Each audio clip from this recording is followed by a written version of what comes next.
ating paglilingkod sa araw ng Panginoon. Tayo po'y magsitayo, tayo dumulog sa panalangin. Tayo po'y manalangin.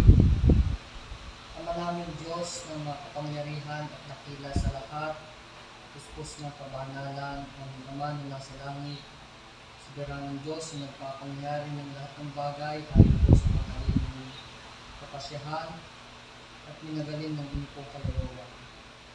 Kayo po ang Diyos na ginagawa kung ano po ang inyong nais at kung ano lamang po ang inyong naisin at laging tayo po sa inyong nais.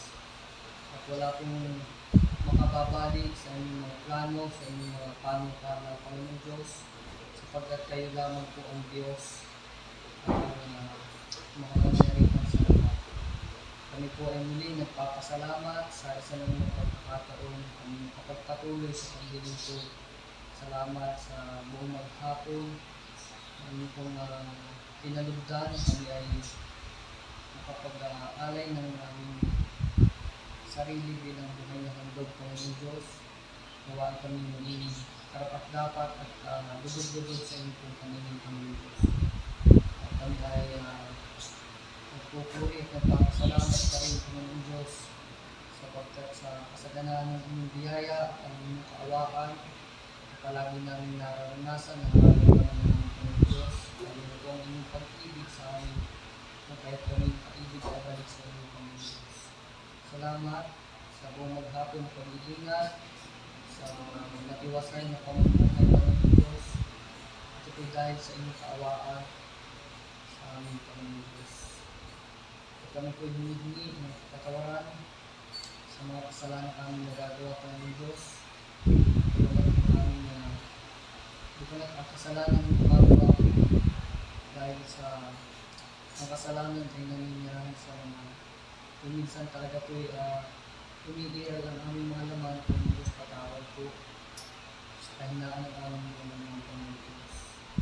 Aming isinasamo, aming kinalulungkot, Panginoon Diyos. At lalo na, Panginoon Diyos, kapag kami hindi nakakasunod sa inyong salita, sa inyong mga kautusan at palating tulong. Pagbabago niyo palagi ang aming mga puso upang sa mga kasalanan ito kami hindi magkakaroon ng kaligayahan ng Panginoon Diyos. At puso ito'y aming tatangisan palagi, kaya yung kami, Panginoon Diyos. Tulungan niyo pa rin kami na sa aming mga kahinaan, kami bigyan ng malakasan. Tulungan niyo kami na lumakad sa katuwiran ng Panginoon Diyos. Tulungan niyo kami gagabayan. Palagi namin itutuon ang aming paningin sa aming Panginoon sa Kristo. Na siyang aming tagapagligtas at aming author ng aming pananampalataya. Author and finisher ng aming pananampalataya ng Diyos. Kami ay patuloy niyong dagdagan ang pananampalataya, pagtibayin po ang aming pananampalataya at paninindigan ng Diyos. Hanggang sa bandang huli, hanggang sa pagbalik ng aming Panginoon sa Kristo, kami mananatiling tapat sa nadakilang aral at doktrina ng aming Panginoon sa Kristo. Ito'y aming paninindigan ng buong katapangan, Panginoon Diyos. Nawa kami tulungan at preserve ng banal na Espiritu palagi. Ito nga po ay aming mapagtibay. Palagi namin pagtanggol ng digdigan sa mga taong walang paniniwala at pananampalataya sa inyo, na sumasalangsang sa inyong katotohanan ng Panginoon Diyos. Gawin niyo po kami kasangkapan ng Diyos. Sa hapon ito, sa aming muling pagtunghay sa inyong mga salita, kami ay inyong gabayan, pangunahan kami ng banal na Espiritu, Panginoon Diyos. Bigyan kami ng mapagpakulo, puso at Espiritu, Panginoon Diyos. Na kami lahat mensahe sa amin. Kaya aming mapagpulawak ng inyong Diyos at maging pagpapala sa amin ang Diyos. Pagpalaan niyo po ang mga kapatiran sa iba't ibang dako, sa iba't ibang iglesia, sa iba't ibang dako ng Diyos. Nagkakapit po sa mga oras nito. Pagpalaan niyo rin po sila at gabayan at ibuhos niyo po ang mga pagpapalang spiritual sa amin at sa aming mga kapatiran. Sa mga may karamdaman po ng Diyos, patuloy niyo po silang gabayan, bigyan ng kalakasan, na mapagtiisan ang kanilang mga karamdaman po ng Diyos. Sa mga nagdadalang happy po ng Diyos, bigyan niyo sila ng kaaliwan. Nawa ay tanging sa inyong mga salita lamang makita nila ang kaaliwan ng Diyos. Hindi sa mga bagay dito sa sanlibutan. Ama, sa inyo namin na binabalik ang kaluwalhatian, nawa ay itaas niyo po ang kadakilaan at hindi niyo itaas ang aming Panginoon sa Kristo kung siya aming luwalhatiin at dakilain. At nawa Panginoon Diyos, kayo lamang po ang malibot. Hindi tanggap nawa Panginoon Diyos ang aming pananampalataya. Sa mga kapatid namin na papunta pa lang dito, sila makarating, ang mag-ayapat ligtas, magkasama din namin silang sumamba at maglingkod sa inyo sa Espiritu at Nagatiwas. Kalat na ito ay aming inahabilin sa inyong mga pangyarihang kamay, bilang mga putik sa inyong mga kamay na aming magpapalayo. Kami patuloy ng hubuhin at gawin niyo po kung anong nakalulugod sa inyong Panginoon. Nangyari ninyong mabuting kalooban at mabuting layunin sa aming mga buhay. Hindi po ang aming sariling kagustuhan ang Panginoon. Sa banal na pangalan ng aming Panginoon Kristo, ang aming Panginoon at tagapagligtas, ito po ang aming dalangin, patuloy pasasalamat. Amen. Makakaupo na po lahat at tayo po maghinggan ng awitin.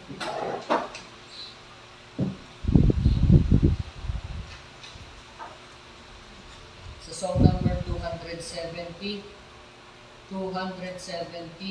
Who?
His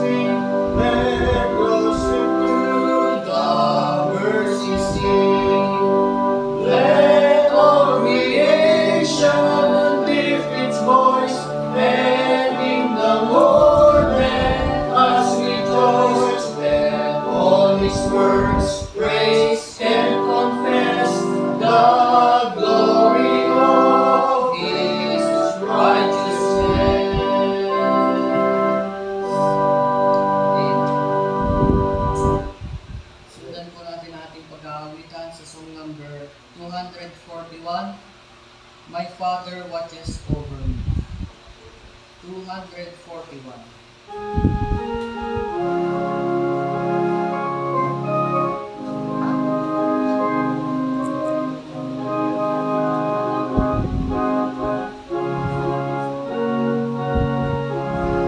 My Father watches over me, sing. I trust in God wherever I may be, upon the land or on the rolling sea. For come what may, from day to day, my heavenly Father watches over me. I trust in God, I know He cares for me.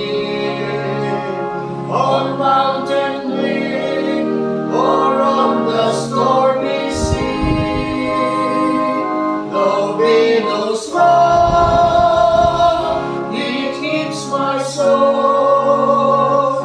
My heavenly Father watches over me.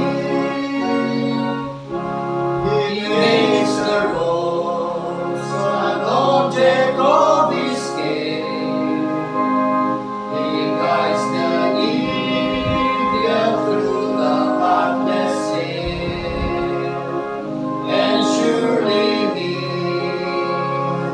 remembers me. My heavenly Father watches over me. I trust in God, I know He cares for me. On mountain lake or on the stormy sea, though billows roll, He keeps my soul. My heavenly Father watches over me. I trust in God, for in the lion's den, on battlefield or in the prison pen, through grace or blame, through cloud or flame, my heavenly Father watches over me. I trust in God, I know He cares for me. On mountain wind or on the stormy sea, though billows roll, He keeps my soul. My heavenly Father watches over me. The valley may be dark, the shadows deep, but oh, the shepherd guards his lonely sheep, and through the gloom He'll lead me home. My heavenly Father watches over me. I trust in God, I know He cares for me. On mountain gleam or on the stormy sea, though billows roll, He keeps my soul. My heavenly Father watches over me.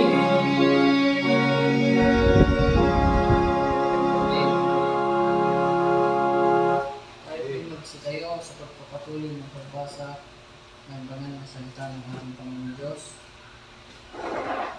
At buksan po natin sa Book of Matthew, the Gospel according to Matthew, chapter 4.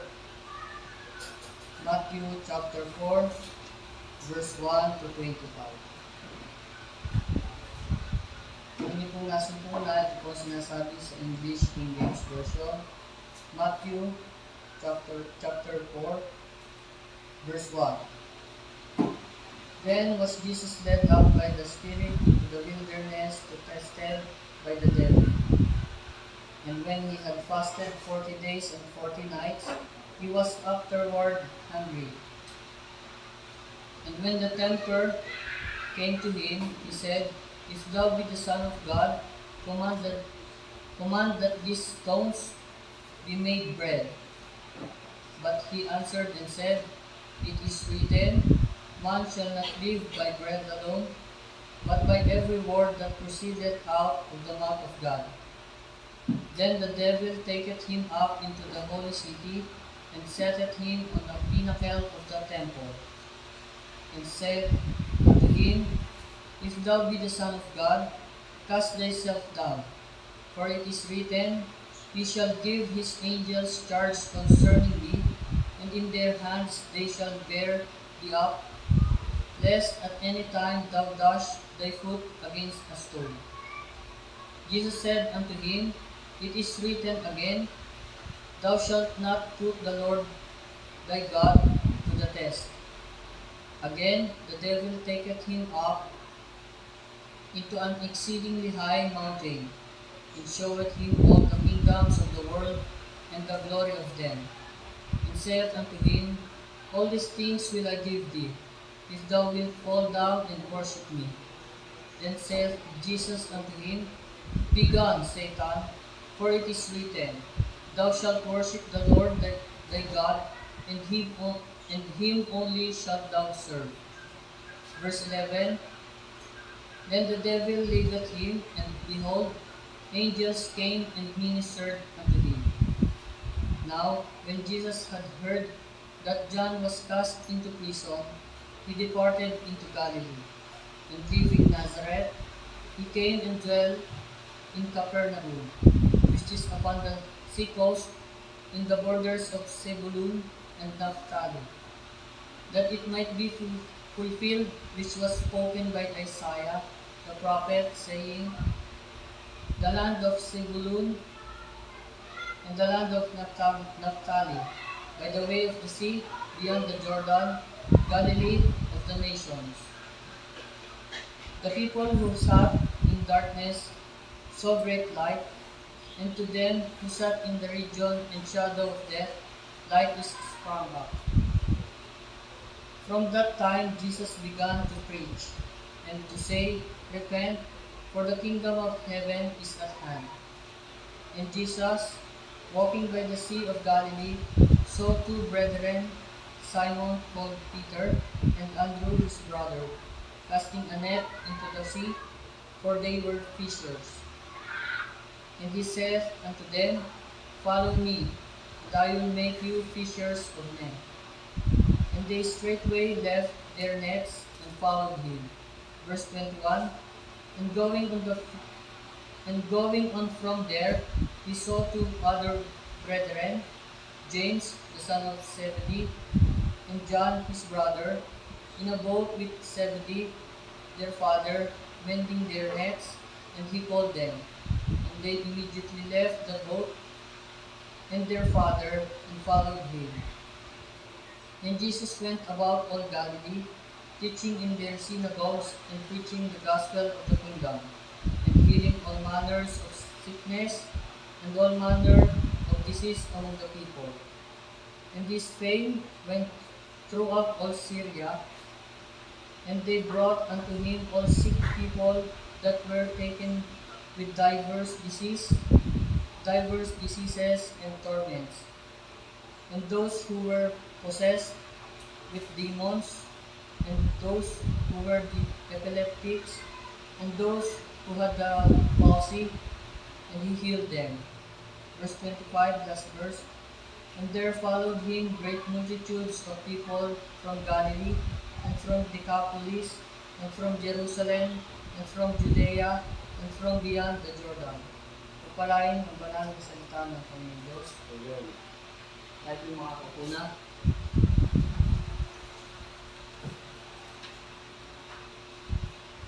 Muli natin buksan ang ating mga hymn book sa song number 276, Wonderful Words of Life. 276.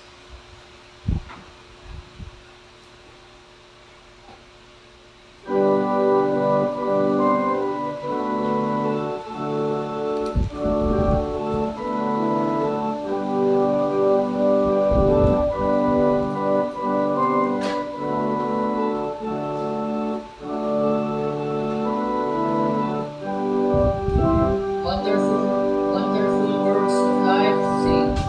Sing them over again to me, wonderful words of life. Let me more of their beauty see, wonderful words of life.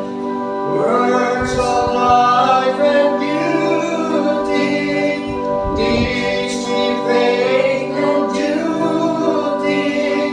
Beautiful words, wonderful words, wonderful words of life. Beautiful words, wonderful words, wonderful words of life. Christ the Blessed One gives to all wonderful words of life. Sinner is to the loving call, wonderful words of life. Also freely given, wooing us to heaven. Beautiful words, wonderful words, wonderful words of life. Beautiful words, wonderful words, wonderful words of life. Sweetly echo the gospel call, wonderful words of life. Offer pardon and peace to all, wonderful words of life. Jesus, only Savior, sanctified forever. Beautiful words, wonderful words, wonderful words of life. Beautiful words, wonderful words, wonderful words of life. Amen.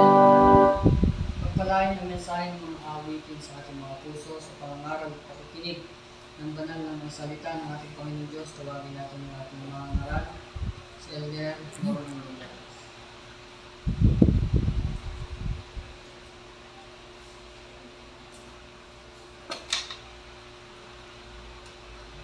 Pagpalang hapon sa ating lahat. Ating muling buksan ang ating mga Bible sa Proverbs chapter 1.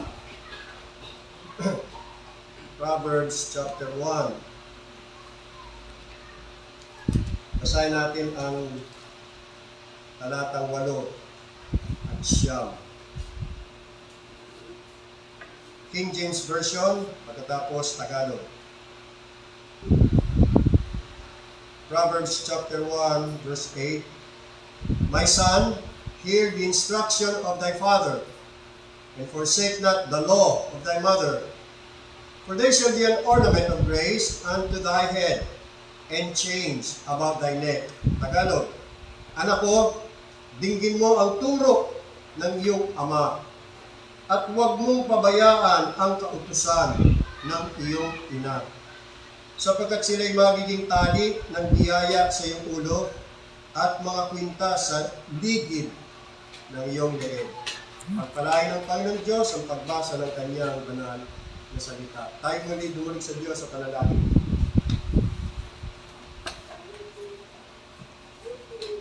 Dakilang Diyos na mabiyaya, mapagpala, mawain, duwalhati, karangalan, at kapulihan ng sumayo ipagpatuloy ang aming pagsamba at paglilingkod sa inyo.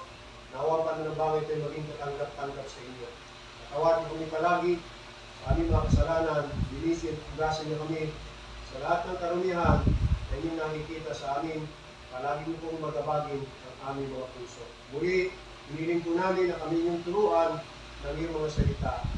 Magkaroon ang iyong mga salita ng kahalagahan sa aming mga buhay at iingatan namin ang mga ito sa aming mga puso.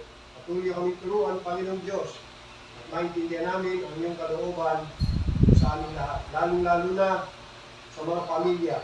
Una-una sa mga magulang, ikalawa sa mga anak. Dalangin namin ang Holy Spirit ang magtumbik sa amin at magdala sa amin sa liwanag at katotohanan ng inyong mga salita. Kahalagahan namin ang iyong mga pangaral, turo at mga utos. Ang lahat nito aming dalangin sa banal na pangalan ng aming Panginoon Kristo. Amen. Inilatag ni Solomon dito ang dalawang mahalagang prinsipyo na dapat sundin ng mga kabataan. Una, takot sa Diyos, sa talatang 7. Ang takot sa Panginoon ay pasimula ng kaalaman, ngunit ang mangmang ay humahamak sa karunungan at turo. Pangalawa, paggalang sa mga magulang, talatang 8. Anak ko, dinggin mo ang turo ng iyong ama at huwag mong pabayaan ang kautusan ng iyong ina. Sa aklat ng Kawikaan ay palaging binibigyan diin ni Solomon ang kahalagahan ng payo ng mga magulang. Parental advice. Na dalawang mahalagang mga bagay ang kanyang ipinahayag dito. Una, parents should instruct their children. At ikalawa, children must take heed or hear the instructions of their parents. Una, parents should instruct their children. Sabi ng talatang 8, anak ko, dinggin mo ang turo ng iyong ama. At huwag mong pabayaan ang kautusan ng iyong ina. It is expected, it is anticipated that parents teach their children. Nagtuturo ang ama at nagtuturo din ang ina. Parehas silang nagtuturo. Hindi lang ang tatay, kundi pati rin ang ina. Lalo pa ang ina kasi may utos yan sa New Testament, lalo na ang mga matatandang babae na magturo. At sinong tuturuan? Ang mga kadalagahan. At anong ituturo? Basahin natin ang Titus chapter 2. Saglit na lumabas muna tayo sa mga kawikaan at puntahan natin ang Titus chapter 2. Yan. Dito sa verse number 3. The aged women likewise, that they be in behavior as becometh holiness, not false accusers, not given to much wine. Look at this, teachers of good things. Teachers of good things. Tagapagturo ng mga mabubuting bagay. Sino? Mga women, lalo na aged women. Now, anong kanilang ituturo?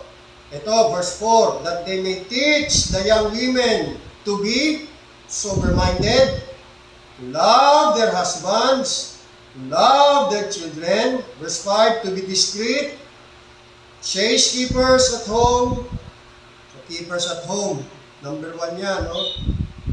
Nangangalaga, iniingatan ng tahanan. Ang mga kababaihan ay dapat keepers at home. Keepers at home, good, obedient to their own husbands, that the word of God be not blasphemed. Kaya tatay at saka nanay, parehong magtuturo sa mga anak. Pagtutulong-tulungan nila yan, silang mag-asawa. Balik tayo sa Proverbs. Si Solomon may sinabi rin tungkol sa ina sa Proverbs chapter 31 verse 1. Proverbs 31 verse 1. Sabi rito, ang mga kawikaan ni 31. Napindot ko 1. Okay. Ang mga salita ng Haring Lemuel. Sino yan? Karamihan sa mga Bible scholars ay nagkakaisa na ang Lemuel na binanggit dito ay siya rin si King Solomon. Ang mga salita ng Haring Lemuel, ang sanggunian na itinuro sa kanya ng kanyang ina. Kita nyo, ang magulang ni Lemuel, lalo ng kanyang ina, ay nagtuturo. Kaya ang mga magulang ay dapat magturo o nagtuturo sa kanilang mga anak. That is the parents' duty. So tayo mga magulang, kung kayo magulang na, may mga anak na kayo, dapat tuturuan nyo ang inyong mga anak, tungkulin yan. Ganon din, sa Proverbs chapter 4 verse 1. Punta naman tayo sa Proverbs chapter 4 verse 1. Ito ang parental advice. Dingginin ninyo, mga anak ko, ang turo ng ama. Kaya inaasahan ng ama, nagtuturo. At makinig kayo upang matuto ng kaunawaan, sapagkat bibigyan ko kayo ng mabuting aral. Ang mabuting ama, ang mabuting ina, ay nagbibigay ng mabuting aral. Hindi nagtuturo ng kung ano-anong kabalbalan o kung ano-anong mga kamalian sa kanyang mga anak, kundi mabuting aral ang dapat ibigay sa mga anak. Huwag ninyong bayaan ang aking kautusan. Verse 3. Sapagkat ako'y anak sa aking ama. Nakita nyo, si Solomon, marahil yung kanyang sinulat yan, ay ama na siya. In fact, marami nga siyang anak eh. Pero minsan, naging anak din siya. At siya'y tinuruan ng kanyang ama. Sino kaya naging ama ni Solomon? Hindi walang iba kundi si David. Nakita natin na marahil karamihan sa mga natutunan ni Solomon nanggaling din yan sa kanyang tatay na si David, na itinuro sa kanya. It is David's heritage. Yan ang pinamana ni David sa kanyang anak na si Solomon. Sapagkat ako'y anak sa aking ama, malumanay at bugtong sa paningin ng aking ina. Tingnan niyo talata 4. At tinuruan niya ako. Si David po ay isang responsabling ama na hindi naman naging pabaya sa kanyang anak, lalo na kay Solomon na siya'y tinuruan. Ewan ko sa iba niya mga anak. Kasi may mga anak sa'yo nagrebelde, lalo na si Absalom. Siguro naman naturuan din ni David, kaya lang talagang matigas ang ulo ni Absalom at naging black sheep. Pati trono ng kanyang tatay, inambisyon at gusto niyang pabagsakin ang tatay niya at siya ang pumalit na maging hari. Ganun katindi si Absalom. Gusto niyang sulutin ang trono ng kanyang tatay. Grabe, napakasamang anak, rebelde. Pero ito si Solomon, tinuruan siya ng kanyang tatay na si David at nagsabi sa kanya, pigilan ng iyong puso ang aking mga salita, ingatan mo ang aking mga utos at mabuhay ka. Ano pa itinuro sa kanya? Verse 5. Magtamo ka ng karunungan. Binigyang diin ni Solomon, or rather ni David kay Solomon ang kahalagahan ng karunungan. Di ba ang Proverbs? It is a proverb of wisdom. Puro wisdom. Una niyang natutunan yan sa kanyang ama. Si David ang nagbigay ng diin at kahalagahan ng karunungan. Sabi niya, magtamo ka ng karunungan. Magtamo ka ng kaunawaan. Huwag mong kalimutan ni humiwalay man sa mga salita ng aking bibig. Ito pa, sabi niya, verse 6, huwag mo siyang pabayaan at iingatan kanya. Ibigin mo siya at iingatan ka niya. Una, makikita natin dito sa ating mga nabasa, nang lumaki na si Solomon, ay hindi lamang niya naalala, kundi siya ay nasiyahan sa pag-uulit ng mga magagandang aral na itinuro sa kanya ng kanyang mga magulang nung siya ay bata pa. Hindi niya kinalimutan. Manapay kahit na siya'y matanda na o lumaki na, ay kanyang inaalala pa rin, sinariwa pa rin. Hindi niya kinalimutan ang mga ito napakalalim na mga impresyon na ginawa ng mga turo at aral ng kanyang mga magulang sa kanya. At hindi ho niya yan kinahihiya. Hindi niya kinahihiya ang mga ito. Ganon kataas ang halaga o pagpapahalaga ni Solomon para sa mga aral na ito na iniwan o itinuro sa kanya ng kanyang mga magulang. Ni hindi niya ito itinuring bilang mga bagay na parang bata o mga childish things o kaya yung mga meanest things o mga bagay na karumal-dumal na kapag siya ay naging isang mama na, isang hari, dapat iwaksinan niya yan bilang isang nakakahiyang mga bagay sa kanya. Tulad sa masamang bata na kinukutya mga pangaral ng kanilang mga magulang dahil sila ay malaki na raw. At para pasayahin ang kanilang mga kaibigan o kasamahan na kasama nila. Di ba may mga ganyang bata? Yung mga pangaral ng kanilang mga magulang, itinakwil na kasi malaki na raw sila. At nakakahiya kung yan pa ang susundin nila. Nakakahiya sa kanilang mga kaibigan. Nakakahiya sa kanilang mga kasamahan. Baka sabihin, uy, daddy's pet ka no? Uy, mama's boy ka no? Lalo ngayon, ang mga kabataan, napaka-rebelde na. May mga sarili niya silang mga paniniwala, may mga sarili niya silang mga prinsipyo, kahit mali. Gusto nila yun. Kaya kinakalimutan na nila ang mga pangaral ng mga magulang. Ipinagmamalaki nila ang kanilang mga sarili na nakaalis na sila mula sa mabibigat na aral at pagtitigil ng magulang. Pinagmamalaki nila na hindi na sila kontrol ng kanilang mga magulang. Malaya na sila. At dahil sa sila'y malaya na o itinatawag na independent, magpapasya na sila ayon sa sarili nilang kagustuhan. Pero si Solomon hindi. Kahit matanda na siya, kahit grown up man na siya, ang mga pangaral ng kanyang mga magulang ang kanyang paiiralin pa rin sa kanyang buhay. Dala-dala niya yun. Nakita niyo? Ngayon, nakita naman natin, ipinapasa naman ni Solomon sa ibang mga anak. Pinapasa lang, ano? Kaya hindi dapat ikinahihiya ang mga pangaral ng mga magulang. Tinahalagan pa rin yan. Kung gaano mahalaga yan nung panahon, mahalaga pa rin yan hanggang ngayon. Pangalawa, kahit na si Solomon ay isang matalinong tao mismo at binigyan ng inspirasyon ng Diyos, gayunpaman, nang magturo siya ng karunungan, hindi niya iniisip na mas mababa sa kanya ang banggitin ng kanyang ama at gamitin ang kanyang mga salita. Proud pa rin si Solomon sa kanyang tatay. Binanggit niya, hindi siya nahiya.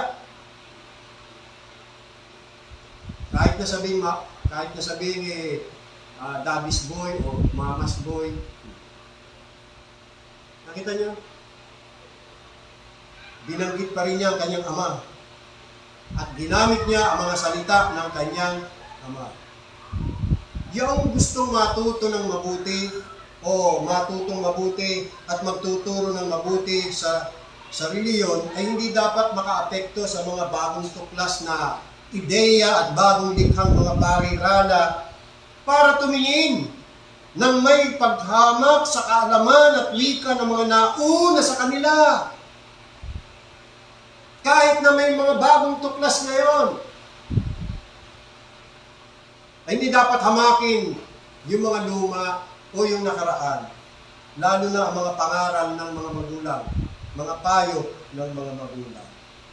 Kung kailangan nating manatili sa mabuting dating daan, bakit natin hahamakin ang magagandang lumang salita?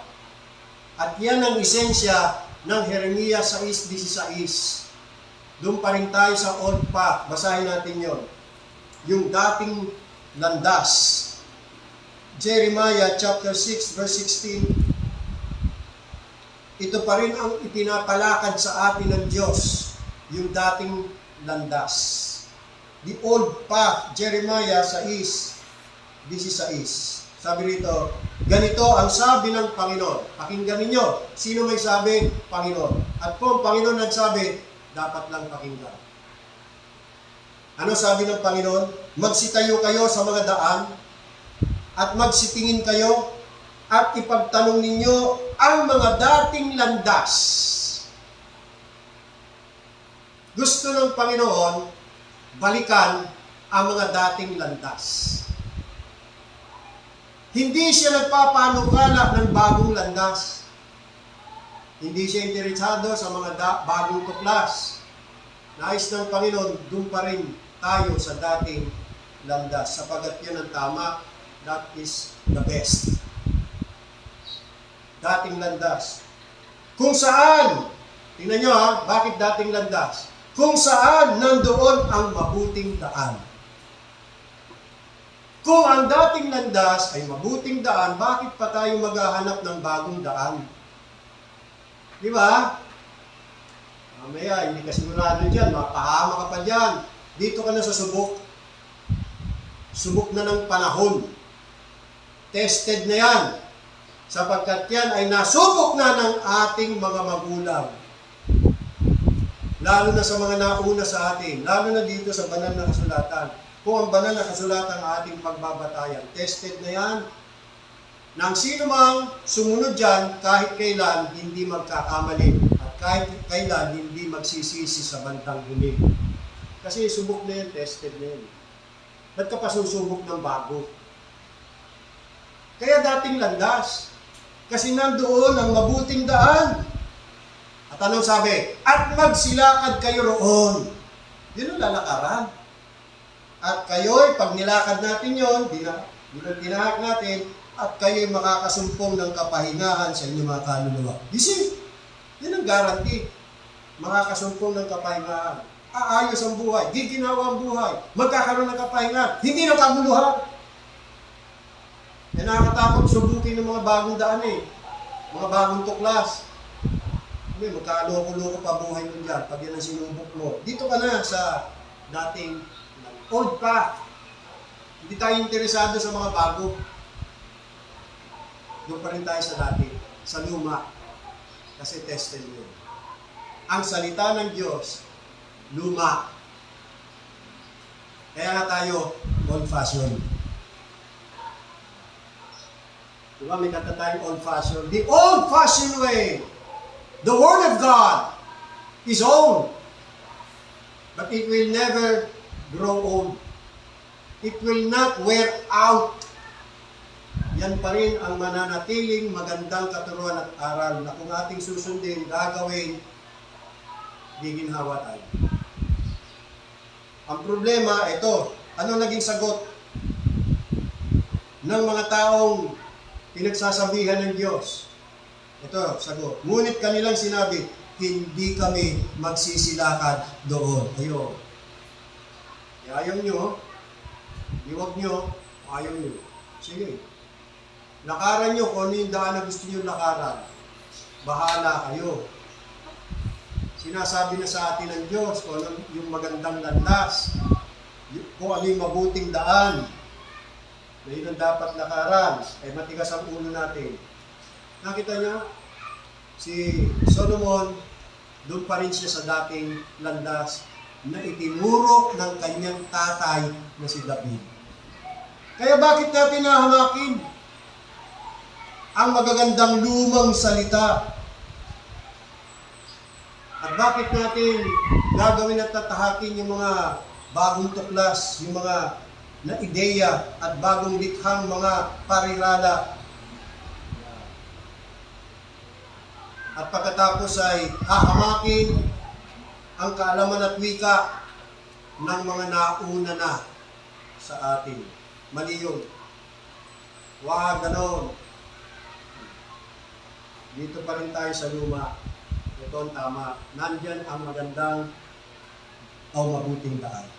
Pangatlo, balik tayo sa Kawikaan.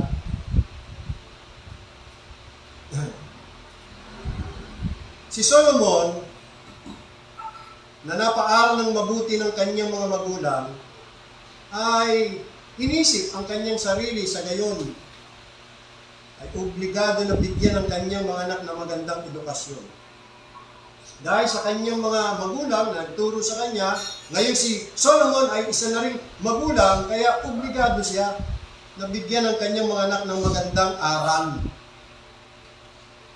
magandang edukasyon, na katulad din ng ibinigay sa kanya ng kanyang mga magulang. Hindi niya binago. Kasi alam ni Solomon, tama yun. Hindi na kailangang baguhin. Yun yun. Kung ano yun, yun na yun. See? At ito isang paraan kung saan dapat nating gantihan ang ating mga magulang sa mga pasakit na dinanas nila sa atin. Maging sa pamamagitan ng pagpapakita ng kabanalan sa tahanan. Ibig sabihin, sa kabutihan ginawa ng ating mga magulang, gantihan natin ng kabutihan. Pangalagaan din natin ang ating mga magulang kapag sila ay natanda na at wala nang kakaya-alagaan pa ang kanilang mga sarili dahil sa mabuting aral na ibinigay nila sa atin. Basahin naman natin ang unang Timoteo, Kabanata 5, talatang 4, 1 Timothy chapter 5, verse 4. 5:4. Ngunit kung ang sinumang babaeng bao, babaeng bao, na may mga anak, so ibig sabihin, biyuda na siya, no, babaeng bao ay may mga anak o mga apo, biyuda na, no? So wala na yung kanyang asawa, nag-iisang lang siya, sino mga angalaga sa kanya? Ayun, yung kanyang mga anak o mga apo. Magsipag-aral ang mga ito, meaning yung kanyang mga anak o mga apo.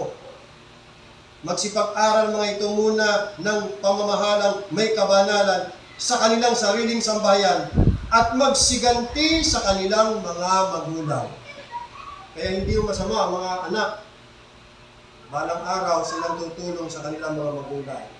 Nasa Biblia din po yan. Bilang pagtanaw ng utang na loob o kaya pagpapahayag ng pagpapasalamat sa kanila. Na nung sila ay bata-bata pa at yung mga anak nila ay nalilit pa, inalagaan sila, tinuruan sila, kinalinga sila. Sapagkat ito'y nakalulugod sa paningin ng Diyos. So itinuturo nila sa atin, hindi lamang upang matutuhan natin sa ating sarili, kundi upang may turo natin sa ating mga anak ang mabuting kaalaman sa Diyos. Ito naman ang sabi ng mga awit, 78 talatang 6, Psalm 78 verse 6. Psalm 78 verse 6. Upang maalaman ng lahing darating, next generation, the generation to come. Sino yun? Sa makatwid bagay ng mga anak na ipinanganganak na siyang magsisibawon at magsasaysay sa kanilang mga anak. 7, upang kanilang mailagat ang kanilang pag-asa sa Diyos. Ayun, turuan ang mga anak na matutong ilagat ang kanilang pag-asa sa Diyos at sa Diyos palagi.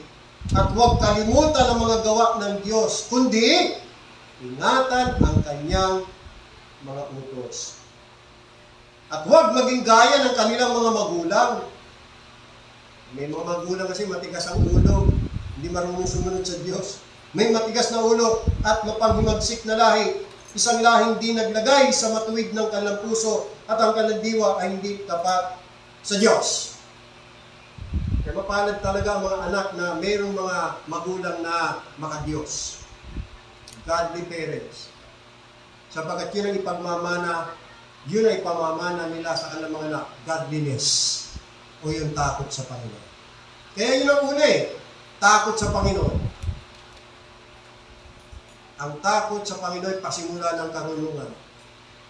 And then ikalawa, paggalang sa mga magulang. At tayo,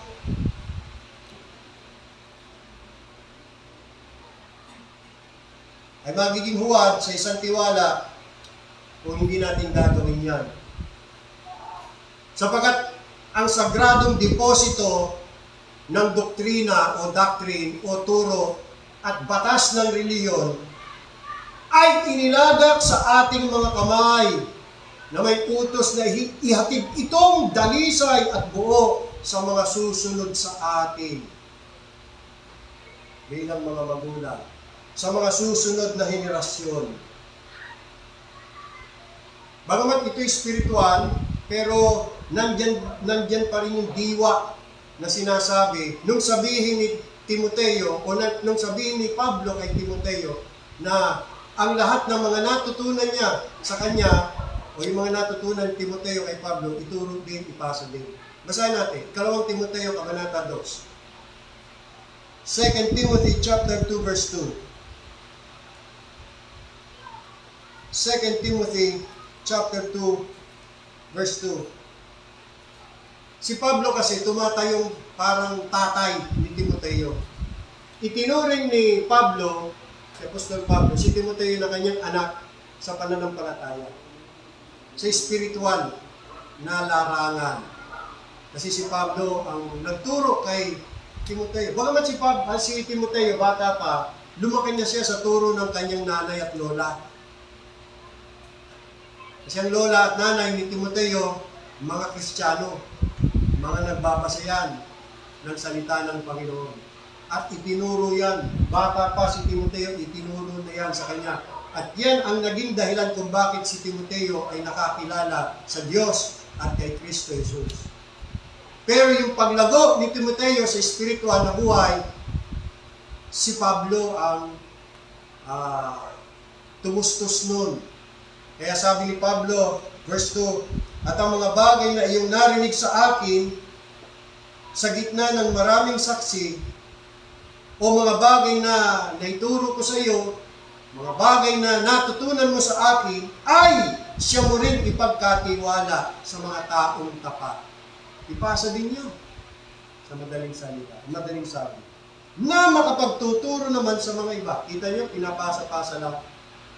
Ang magandang aral, ang magandang turo, magandang payo, ipapasa sa mga anak at ipapasa naman ng mga anak sa kanilang magiging mga anak at ipapasa naman sa mga magiging mga anak nila, sa magiging mga anak din nila. Pasa. Walang bago. Yun pa rin. At hindi kailangan baguhin. Yun pa rin ang ituturo. Hindi kailangan baguhin. Tayo mga Pilipino, meron tayong mga kaugalian na napakaganda na hindi natin alam, biblikan. Tulad ng paggalang sa mga magulang, yung pagmano, maganda yun. Tandaan ng paggalang sa mga magulang yun. Yung pagsunod sa mga magulang, noon, alam niyo ba nung panahon magulang nang susunod, lalo pag siya pag-aasawa ng mga anak. Susunod yung pinagkakasundo at hindi makakareklamo yung mga anak. Kaya lang, dumating ang panahon na ang mga anak naging rebelde na.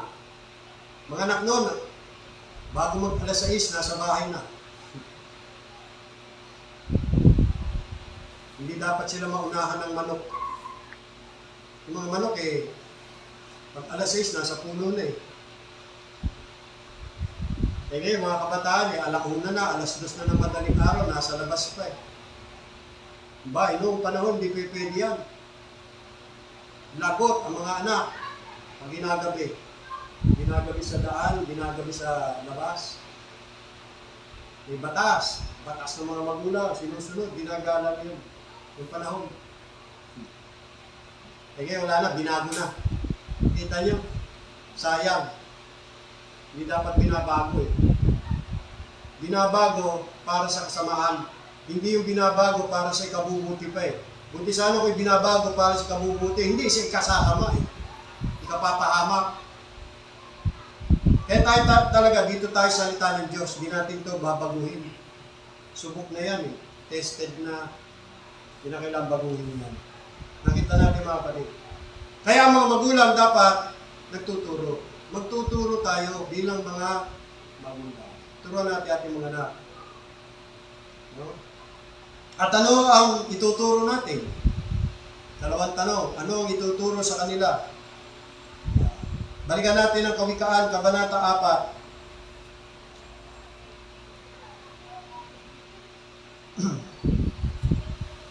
Doon naman sa Proverbs chapter 1, yung ating teksto, turo at kautusan ng ina, wisdom at instruction. Dito rin sa Kawikaan, Kabanata 4, kaparehas din. Wala namang bago. Tingnan sa talatang 5. Magtamo ka ng karunungan. Ayan. Magtamo ka ng kaunawaan. Yun. Huwag mo kalimutan, ni humiwalay man sa mga salita ng aking bibig. Huwag mo siyang pabayaan at iingatan ka niya. Ibigin mo siya at iingatan ka niya. Karunungan ay pinakapangulong bagay. Kita nyo, no? Paano bigyang diin talaga kahalagaan ni Solomon ng karunungan? Kasi hindi nang turo sa kanya ng tatay niya eh. Hindi yan din ay turo natin. Tayo tinuturuan sa pamagitan nitong pag-aaral, yan din ay turo natin sa ating mga anak, sa ating pamilya. Karunungan. Karunungan ay pinakapangulong bagay, kaya kunin mo ang karunungan. Oo, sa lahat mong kukunin, ay kunin mo ang unawa. Nakita natin. Una, ituring ng mga kabataan ang kanilang mga magulang bilang kanilang nakatataas.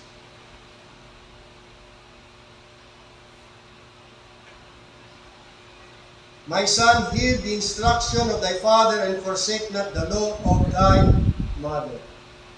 Ang lahat ng mga anak ay maging masunurin at maging magalang sa kanilang mga magulang at sumunod sa banal at relihiyosong edukasyon na kanilang ibinibigay sa kanila.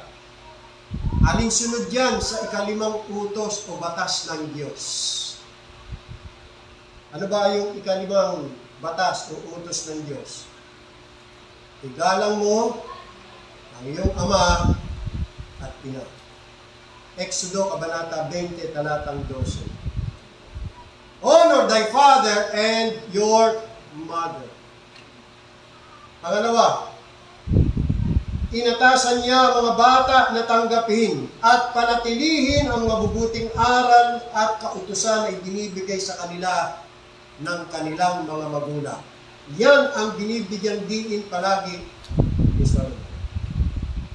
Yung kahalagahan na makinig at seryosohin at ilagay sa puso at sundin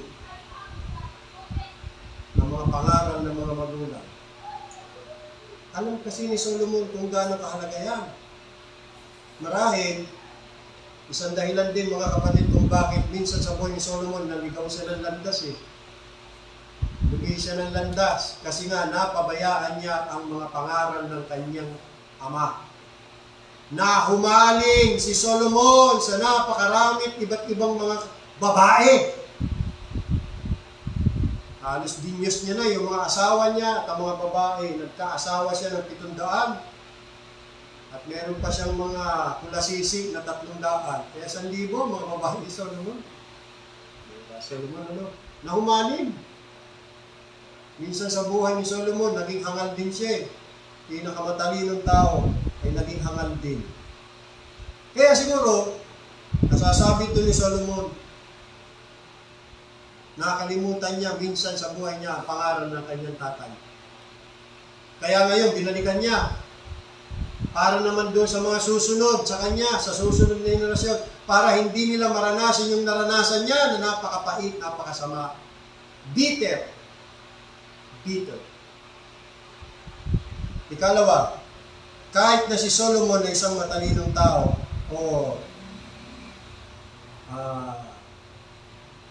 saan ba ako? Alright. Ikalawa, inatasan niya ang mga bata na tanggapin at panatilihin ang mabubuting aral at batas na ibinibigay sa kanila ng kanilang mga magulang. Una, upang tanggapin sila ng may kahandaan. Again, sabi ni Solomon, dinggin mo ang turo ng iyong ama, pakinggan ito at sundin. Pakinggan ito at tanggapin. At magpasalamat para dito. At mag-subscribe. Subscribe. Salit na mag-subscribe dyan sa YouTube na yan, dito tayo mag-subscribe sa mga turo at aral ng mga magulang. Ano nung pinagsusubscribe na wala namang katuturan eh. Bakit hindi tayo dito mag-subscribe? Hindi tayo mag-subscribe sa salita ng Diyos. Kinanta natin kanina, ang salita ng Diyos ay wonderful words of life. Beautiful words! Wonderful words! Wonderful words of life! Diyan tayo mag-subscribe. Mga anak, diyan kayo mag-subscribe. At tityakin ko sa inyo, hindi kayo magkakamali at hindi kayo maliligaw ng landas ng buhay. Tahakin niyo lang yung lumang daan, yung dating landas. Na walang iba kundi landas yan ng Diyos. Nandyan ang mabuting daan. Sinabi na, mabuting daan yan eh. At kung mabuting daan yan, bakit ka pa pupunta doon sa ibang daan? Hindi ka sigurado dyan. Dito ka na sa mga salita ng buhay. Diyan tayo mag-subscribe. Pangalawa, upang mapanatili sila ng may resolusyon. Ano ang resolusyon? Huwag mong talikuran ang kanilang kautusan. Huwag mong talikuran ang kanilang mga batas. Huwag mong isipin na kapag ikaw ay lumaki na at hindi na nasa ilalim ng mga tagapagturo at mga tagapangalaga o kaya mga tagapangasiwa, ikaw ay mabubuhay ng libre, malaya. Kalilimutan mo na yung mga aral nila. At ang susundin mo kung yung sarili mong gusto. Huwag ganon. Huwag, hindi dapat ganon. Ang batas ng iyong ina ay alinsunod yan sa batas ng Diyos. The law of your mother is according to the law of God. The instruction of your father is also according to the instruction of God. Huwag ka nang lumihis, huwag mo nang ibahin. At sa makatwid ito ay hindi kailanman dapat iwanan. Ikaw ay tinuruan sa daan na dapat mong lakaran at sa makatwid. Kapag ikaw ay matanda na, hindi ka dapat lumihis doon.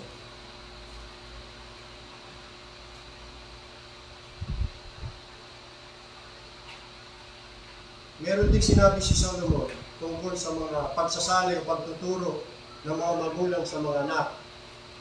Ganito ang sabi, Proverbs 22. Proverbs 22, verse 6. Turuan mo ang bata sa daan na dapat niyang lakaran. O ngayon, ano yung daan na yon? Nabanggit na kanina eh. Kaninong daan? Daan ng Panginoon. Yung dating landas, yung mabuting daan. Yun ang dapat ituro sa bata. Parang nang sa ganon, pagka tumanda man siya, you see, ay hindi niya hihiwalayan. Nakita nyo, hindi pala dapat hiwalayan. Mali yung hihiwalayan. Hindi ko mo malaki na, matanda na, ay wala na kayong pakialam sa akin, kayo mga magulang.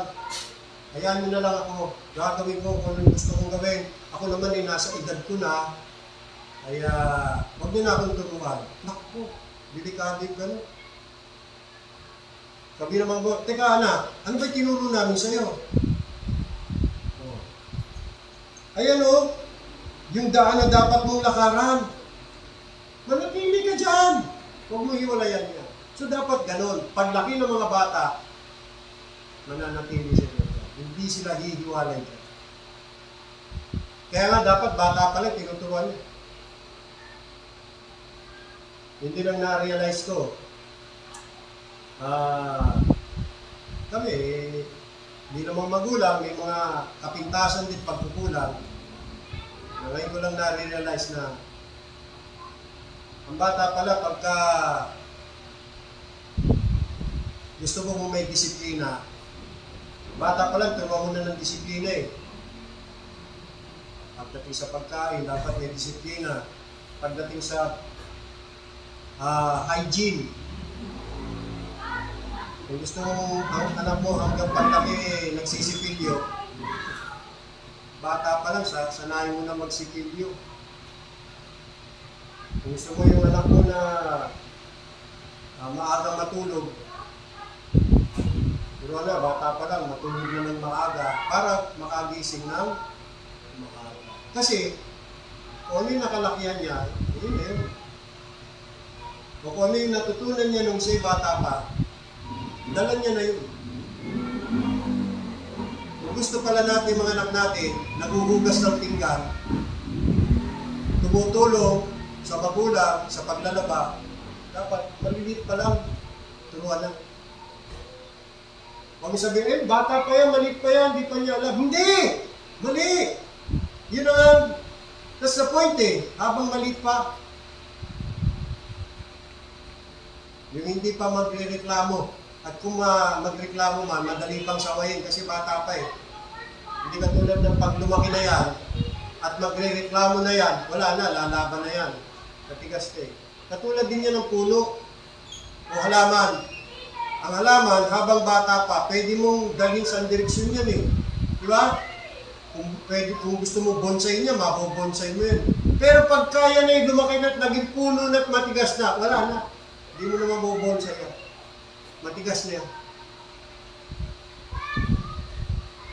Kaya habang maaga pa, train up a child, train up na in the way he should go. Kung anong gusto mong makasanayan niya, tamang asal, mabuting asal, doon mo siya train. And be constant. Kaya huwag na tayo magreklamo, tayo mga magulang, kung mga anak natin hindi sanay maghugas. Wala eh. Hindi naturuan ng bata eh. Hindi marunong magluto. Hindi naturuan magluto eh. Hindi marunong magsahin. Hindi naturuan magsahin. Sino dapat sisihin? Magulang. Kaya nga, train up a child in the way he should go. Saan ba natin gustong mapapunta mga bata, mga anak natin? Doon natin gawin.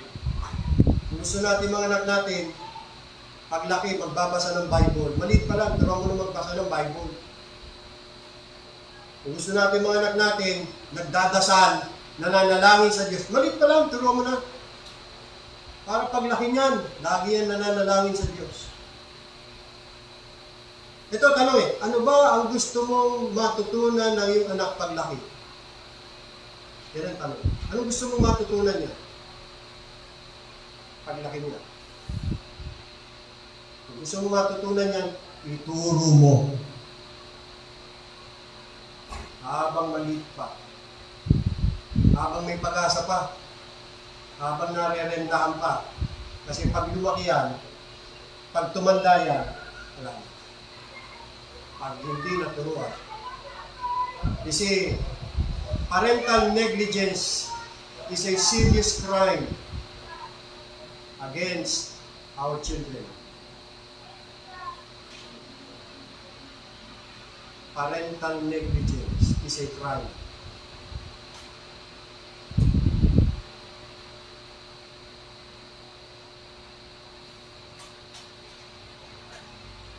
Wala ibang dapat sisihin talaga tayo mga magulang sa mga pagkukulang natin at mga pagkakaroon. Lumipas ng panahon, wala na. Hindi mo naman ibabalik yan.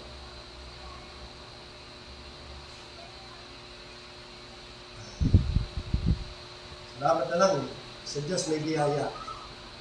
Kahit pa paano. Biyaya lang talaga makapag-ayos ng ating mga kapintasan, depekto at kahinaan. Pangatlo, inirerekomenda ni Solomon bilang napakaganda at nagbibigay ng karangalan sa atin.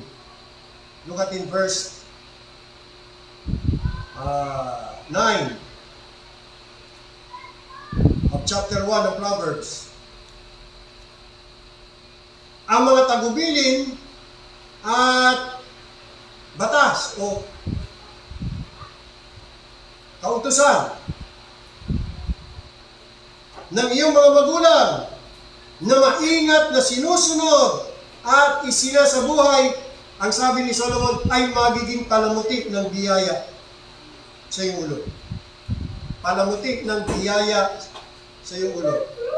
Tulad ng isang gayak sa paningin ng Diyos na may malaking halaga na sinabi niya doon sa 1 Peter chapter 3. At ipapakita ka na kasing takila ng mga nagsusuot ng mga talikala na ginto sa kanilang mga liig. Ikinumpara ni Solomon itong mga utos, turo, karunungan, kaalaman ng Diyos na itinuturo ng mga magulang sa mga anak sa mga talikalang ginto o kwintas na nagiging magandang palamuti sa katawan ng tao. Ganyan ang idudulot yan. Magandang palamuti. Para silang nakasuot ng mga mamahaling hiyas at alahas. Kaya hayaan natin po ang mga banal na katotohanan at mga utos ay maging korona sa kanila o isang kwintas na kumikinang na nakasabit sa leeg na mga gayak o badge na mga first rate na parangal. Pahalagahan natin ito at maging ambisyon sa kanila. At pagkatapos ay magiging gayon din sila sa atin. Yan ang mga tunay na mahalaga at dapat pahalagaan na mas pinahalagahan ang kanilang sarili sa pamagitan ng kanilang kabutihan at kabanalan kaysa dyan sa mga makamundong kayamanan at dignidad. Yan ang maidudulot. Kaya napaka-importante itong mga payo ng mga magulang at yan ang palaging binibigyan diin ni Solomon. Parental advice. Huwag babaliwain. Huwag babaliwain. Kundi pahalagahan. Ang Diyos din naman ay tumatayo bilang tatay, bilang ama na nagbibigay din ng payo, pangaral, turo, utos sa kanyang mga anak. Kung tayo po'y tunay na mga anak ng Diyos, makinig tayo sa pangaral ng ating Ama na nasa langit. At tayo ay maging masunurin sa Kanya. Hindi naman natin pagsisisihan kung susundin natin yan at gagawin natin. Pero kung tayo ay susuway, tiyak na makakaani tayo ng disiplina ng ating Ama. Sapagkat ang Ama ay hindi kailanman hahayaan ang kanyang mga anak ay maging parihura at suwain. Sapagkat minamahal ng Ama ang kanyang mga anak. Tatanggap sila ng disiplina upang sila matuto, upang sila maging sakdal at banal at maging karapat-dapat. Makapiling ang Diyos Ama. Kung ikaw ay hiwalay pa sa Diyos, hiwalay pa kay Kristo, dinggin mo ang salita ng Diyos. Dinggin mo ang kanyang pangaral. Kilalanin mo ang kanyang anak na si Jesucristo. Siya ang buhay. Siya ang tagapagligtas, siya ang Panginoon. Siya ang makapagpapatawad ng mga kasalanan. Kay Kristo ay may pag-asa ng kaligtasan. Kay Kristo ay may kapatawaran. Siya ang nakapagmerito ng kaligtasan na kanyang naganap ang hinihingi ng kautusan at ang katwiran na kanyang namerito. Kung kahit ang sino man sumampalataya sa kanya ay pawawalan sala. Hindi batay sa mga gawa ng kautusan o gawa ng kabutihan, kundi sa pamagitan ng mga nagawa ni Jesucristo. Ang isang tao ay magiging matuwid. Hindi batay sa merito ng tao, kundi batay sa merito ni Kristo. Siya'y namatay sa krus bilang kabayaran ng kasalanan. Upang sa pamamagitan ng pagbuhos ng kanyang dugo, ang kasalanan ay mapawi at mahugasan magpakailanman. Siya'y namatay, inilibing, at na-conquer ni Jesus Christ ang kamatayan at siya'y buhay magpakailanman. Kung kaya't ang sino mang sumampalataya sa Kanya, bagamat mamatay, ay magkakaroon ng buhay na walang hanggan. Pagpalain ng Panginoong Diyos ang mensahe sa ating mga puso, tayo'y manalangin.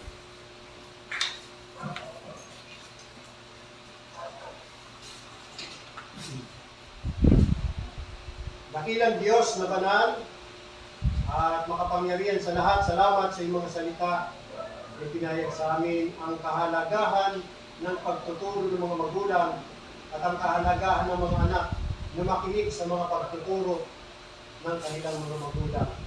Naway ito ay matupad namin, magawa namin sa aming mga tahanan. Tulungan niyo kami, Panginoong Diyos. Doon po sa mga kapatiran na may mga pamilya, may mga anak, ay may-apply nila ito sa kanilang mga buhay. Kahabagan niyo ang aming mga anak, Panginoong Diyos. Ipinapanalangin namin ang kanilang kaligtasan. Naway sila'y makasumpong din ng awak at biyaya sa iyong paningin. Dalangin namin, Panginoong Diyos, na magkaroon sila ng magandang buhay at magandang kinabukasan.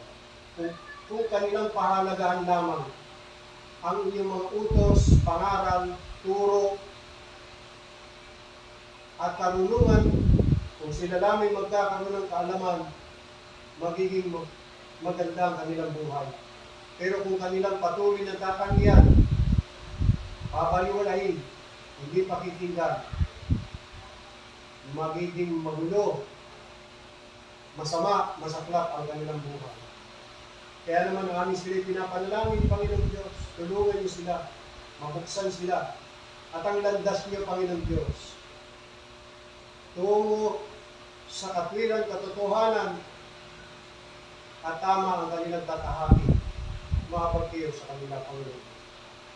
Kami mga magulang, tulungan niyo po na magampanan namin ng may buong pagsisikap, diligence, at kahusay ng aming mga tungkulin at turuan ng aming mga anak. Panalangin namin, Panginoon Diyos, na biyayaan niyo ang aming sambahayan, may sayos namin ang aming mga buhay, may sayos namin ang aming mga sarili, may sayos namin ang aming pamilya, ang aming mga anak. Tulungan niyo po kami, Panginoon Diyos. Sa sarili po namin, hindi namin kaya, sarili namin, wala kami magagawa. Biyayaan niyo kami, Panginoon Diyos. Gawin niyo pong godly ang aming sambahayan na may takot sa inyo, takot sa Panginoon. Sapagkat ang takot sa Panginoon ang pasimula ng kaluluwa. Maawa kayo lagi sa aming Panginoon Diyos at patuloy kaming gabayan sa aming buhay. Sa mga kamay niyo po, aming nabiling, ang aming mga sarili at buhay, gawin niyo sa aming Panginoon Diyos, tunong mabuti sa iyong paningin. Salamat sa buong maghapon ng paglilingkod at pagsamba sa inyo. Ito po ang aming katampatang paglilingkod na may naging katanggap-tanggap na sa inyo.